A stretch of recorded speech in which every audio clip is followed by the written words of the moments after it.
నిత్యం పరమాచార్య వారి సన్నిధికి వేలాది మంది భక్తులు తరలి వస్తూ ఉంటారు.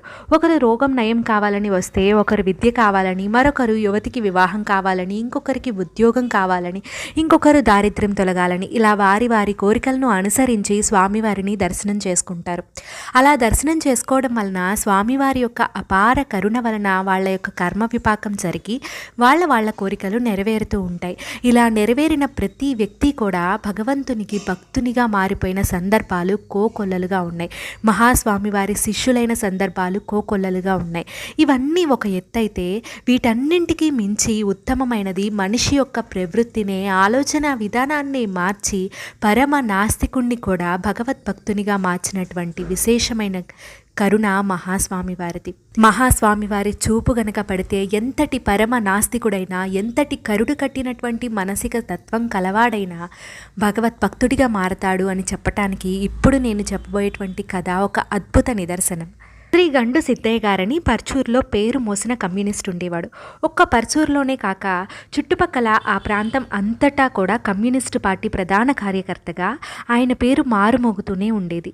అదేంటో తెలియదు కానీ ఆ రోజుల్లో భయమో భక్తో సిద్ధయ్య గారి మాట మాత్రం పార్టీలో బాగా చలామణి అవుతూ ఉండేది. ఒకరోజు సిద్ధయ్య గారు హోటల్లో కూర్చొని కాఫీ సేవిస్తూ అనుకోకుండా ఆదివారం ప్రభాపత్రికను చూస్తూ ఉన్నారు. అందులో కంచి కామకోటి పీఠాధిపతి శ్రీ చంద్రశేఖరేంద్ర సరస్వతి స్వామివారి ఫోటో ఆయన కంటపడింది.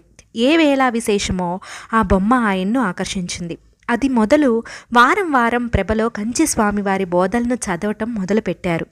నిత్యం కమ్యూనిస్టు కార్యక్రమాలలో మునిగి తేలుతూ ఉండే సిద్ధయ్య గారి మనసును ఏదో తెలియని శక్తి స్వామివారి మీదకు మళ్లించింది.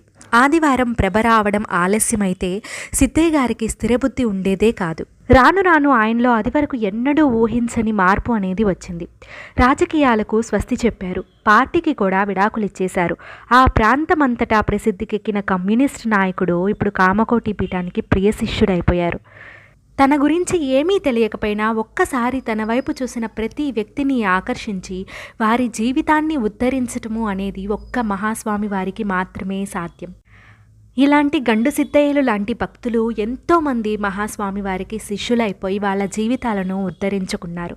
అలాంటి మహాస్వామి యొక్క కరుణ మన అందరి మీద ఉండాలని మనస్ఫూర్తిగా కోరుకుంటూ అపార కరుణా సింధుం జ్ఞానదం శాంతరూపిణం శ్రీ చంద్రశేఖర గురుం ప్రణమామి ముదావహం. మీకు ఈ వీడియో నచ్చినట్లయితే కింద కామెంట్ సెక్షన్లో ఒక్కసారి జై జయ శంకర హరహర శంకర అని మహాస్వామి వారిని మనసారా స్మరించుకోండి. వీలుంటే లైక్ చేయండి, షేర్ చేయండి, కామెంట్ చేయండి. మరిన్ని ఆసక్తికరమైన అంశాల కోసం ఛానల్ని సబ్స్క్రైబ్ చేసుకోండి. Thank you.